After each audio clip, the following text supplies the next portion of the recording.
ever that you've had ride in the car ever got shocked by the wires? No. They're safe. That seems kind of weird because all these wires are just right there. Whoa! You're gonna blow up the engine.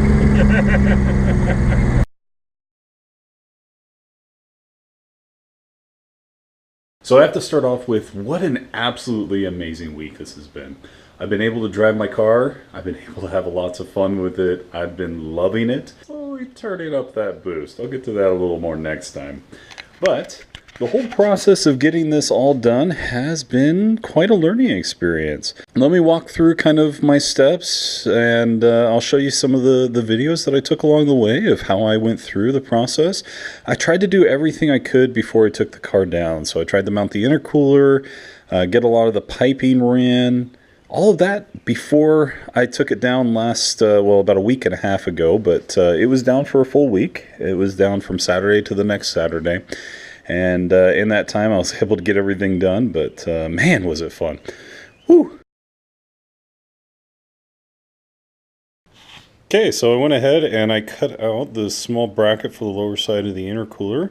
What it does is it'll just kind of sit in there and cushion it, but I need it to strap across the front of the radiator. So I'm going to go ahead and get that popped in there. Alright, so I've got it in. I'm going to try something a little unique. I'm going to see if this Dremel, a little cheap knockoff Dremel, can work with just a side cutting bit to cut these out. I don't have hole saws big enough to do what I need to cut out over there, so I'm going to give this a shot. Whoops, I pushed that in just a hair too far. Okay, so I'm going to give that a shot and see if that side cutting bit will do the trick and make a nice little hole for my intercooler. As you can see, I've got it mounted up. I'm happy with it. I have a limit strip in the middle just in case. So that worked really well. As you can see there's the little hole right around where I marked.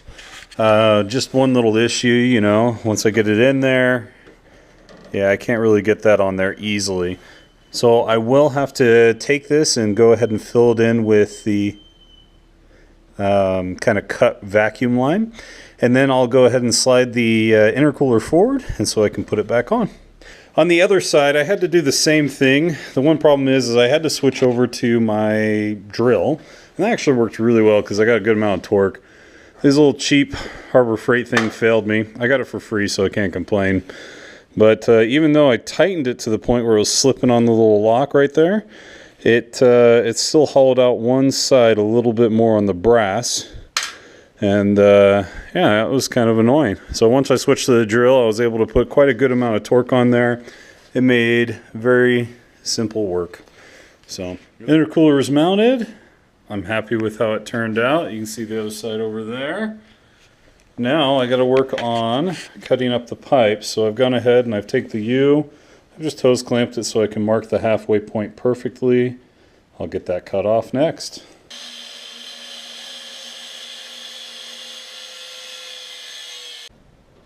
Well, it's time to clock the turbo.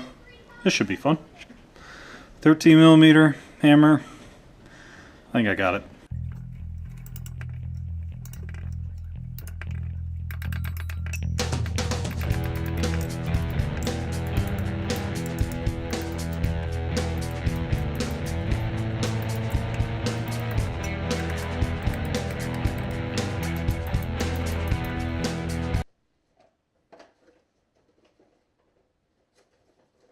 So clocking the turbo was really kind of fun and learning moment. I ended up getting what I refer to as a bigger hammer. In this case, it was a map torch. I had a propane torch. It wasn't heating it up enough to make the exhaust housing pop free. So ultimately, I had to go and run and get a map torch, and that did the trick. So I was able to just put a lot more heat on that exhaust housing, and probably about 7-8 blows later with the hammer, that thing popped right off.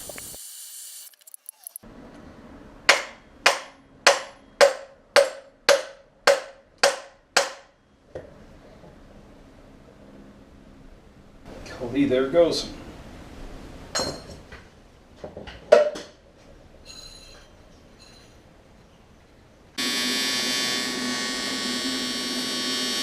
Brad's welding away. Woohoo!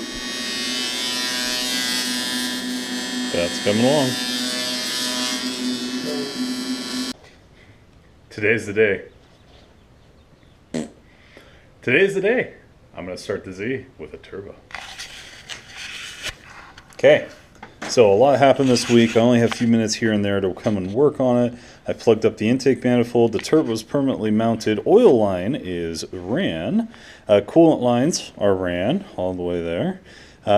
Oil drain is pending, and there's a reason why. So what I'm going to do is I'm going to start up the car. I'm going to have a catch can underneath to the oil drain, and I'm just going to flush out. This turbo's been sitting for a long time, so I'm just going to use some of the old engine oil, flush it through, and then I'll go through and install the other oil pan I have that's drilled and tapped, and has that nipple ready to go to be the catch.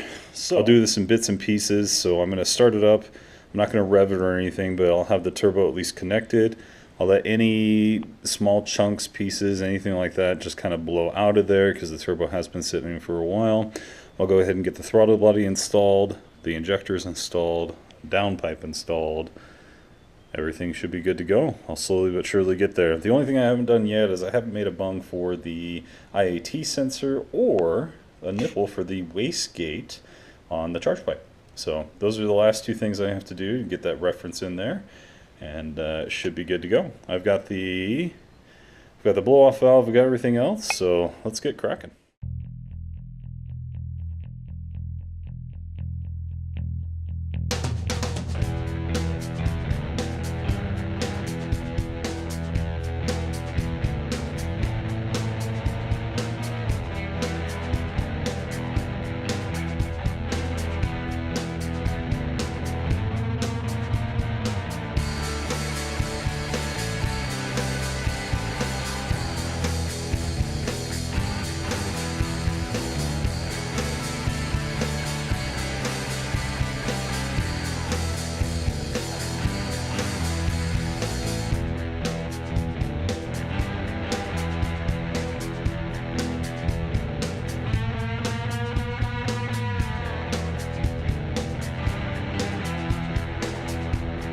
I've got everything hooked up. Up next, I'm going to go ahead and turn on the car fuel pressure test.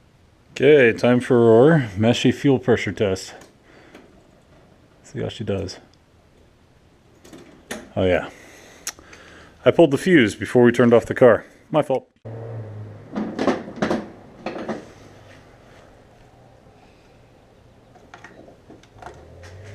Alright, let's try this one more time.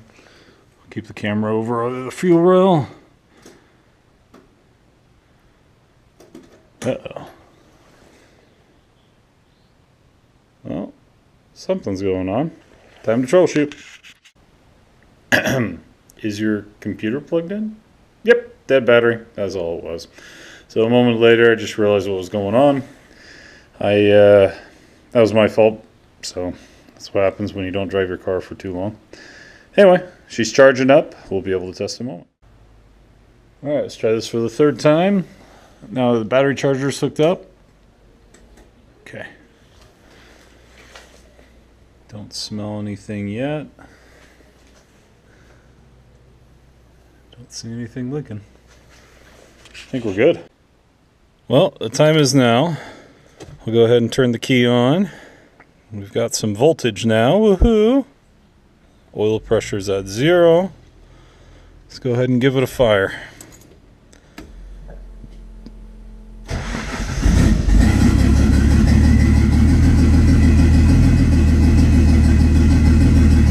We got oil pressure. Let's go see if it's draining. Yeah.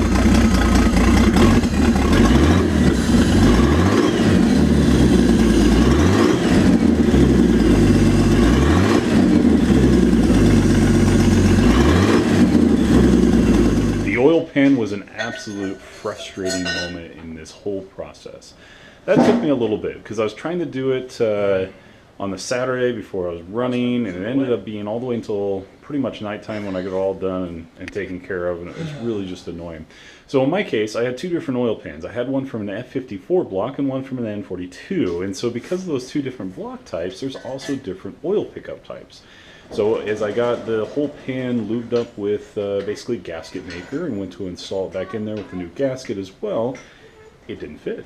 The oil pickup was keeping it from sitting in the right place. So after getting a little frustrated, I went around, flipped over the block, pulled out the oil pickup out of the F54 block and put it in the N42 and get it all bolted up and made the oil pan work. I also ended up having to jack up the engine from the transmission, with the transmission of course connected to it after I undid the 4 engine mount bolts and kind of lifted it all together, and that allowed me to slide the oil pan out without having to pull the engine from the transmission or do anything crazy like that. But it just took a lot more time than I was anticipating, and of course set me back a little bit, and part of all this is why it took so long. I just gave it all new fluids, gave it new oil change, replaced the oil pan. We're going to fire it up for a second. We'll check for leaks, not leaks.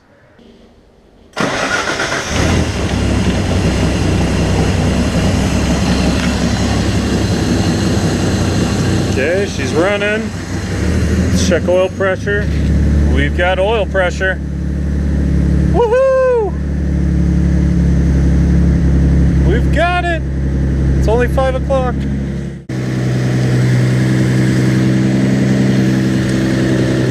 Oops, forgot something. I'll go get that plug. Just in case you don't know, if you're ever doing an O2 sensor, make sure you give it just a little bit of never sees. Makes life a lot better whenever it's time to get it out. So a couple things is that one up pipe that I showed that we made a while ago, I ended up scrapping that thing. Reason why is I had some issues with the way the throttle linkage, the way the intake manifold sat, just wasn't fitting right. And when we tried to make it better, with the TIG welder, we were having issues with Brad's TIG torch. There was an O-ring that it was missing, and then when we tried to put a different O-ring in, we ended up cracking the torch body. It was just a nightmare. But anyway, he was able to get that replaced, got a updated TIG torch body and everything, and works out great. But I ended up just making a short little run out of steel and just had that go to the very first section where we changed it, made that first 90, and there it converts to aluminum going forward. But yeah, I've got a lot of things that I'm going to be working on making better over the next little bit. So the idle valve, the one thing that's been driving me nuts lately is backflow. So when I'm in boost, it doesn't shut completely off, so I'm going to put some type of backflow preventer, PVC style, or a directional one-way air valve like this. And what I'll probably do is set the throttle body a little bit more. Right now, the idle valve actually keeps it running. So if the idle valve wasn't working, the engine would stall. But yeah, I'm probably going to change that up. I'll set the throttle body a little bit better and probably make the idle valve more of a cold start, a high load situation, things like that. And I'll probably use something like a one-way valve, either PCV style or an actual like a brake check valve here, and have it drive off of that. So that's coming. Boost controller, that's also coming as well over here in my messy, horrible garage. I've got, haven't looked at it forever. I thought it was that one. Nope. Here we go. So I do have some spare boost controllers. I'll wire these guys up and get that taken care of. So that's coming. That'll be fun. Oh, I do have an old one-way valve. That one's just a 1/4-inch line though, so that won't do much. But yeah, the car drives great. I do have a little bit of surging, compressor surge. So I will fix that up, and I know exactly what it's from. When I drilled out the hole for the tube on the blow-off valve, I left it a little undersized, and there's a couple of reasons why. I wanted to make sure that we didn't have any warping as we tigged it or anything like that. I also made it the same size as the hole that goes to the blow-off valve. But what happens is you get little eddies as it's forcing its way through that hole before it gets to the blow-off valve, so it's not venting quick enough. So I'll go ahead and expand that hole, make that a little bit better. Tuning's been great. The car drives so much better. One thing you wouldn't expect is it is a ton more quiet.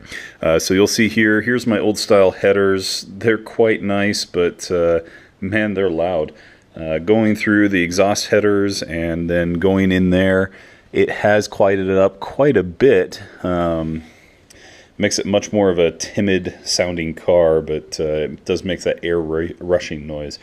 Overall, I love it. It's great. I can have conversations. I've spent a little bit of time. I set up a GoPro mount on the passenger side, if you can see that over there, just to have a few reactions.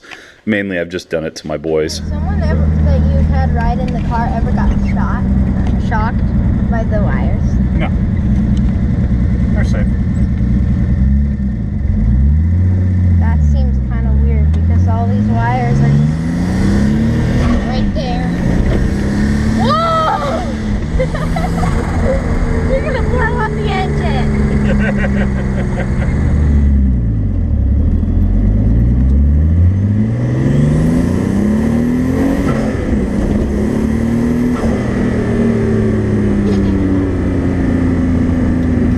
I know who that is. Oh yeah, that's Neil Thomas.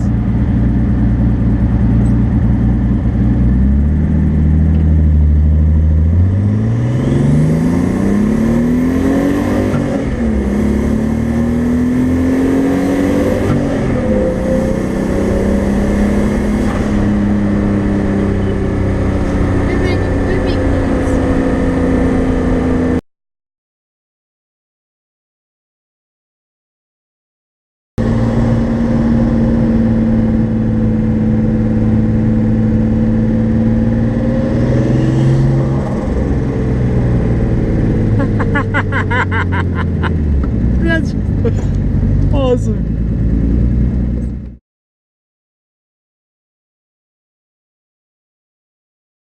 But it's been a ton of fun. So that's where I'm at now. I've got a lot of projects to do. I've got some fun tuning things coming up. I've got to clean up the wiring. I've got a lot that I want to do to make this better. So thanks for hanging in there, and yeah, stay tuned. There's a lot of fun projects coming up. Just because it's turbo doesn't mean I'm done. So it's going to be a blast. Woohoo!